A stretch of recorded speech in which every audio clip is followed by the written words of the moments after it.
internet is sort of this crazy, amazing, and sometimes sort of bullying environment. It's a danger, in a way, it's an exciting and a dangerous place. Because of the internet, we can, all of us now, with a few clicks, watch video of incredible atrocities being committed against other people.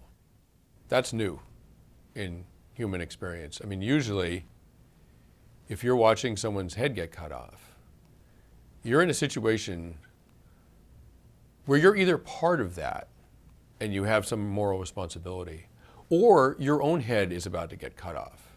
But either way, your body goes into a sort of fight or flight reaction, which is programmed by hundreds of thousands of years of evolution. When you see violence, your body is readies itself to deal with violence.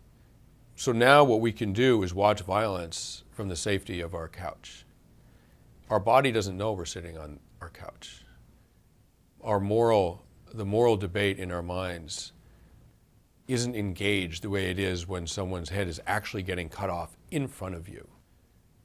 That has real consequences psychologically for people.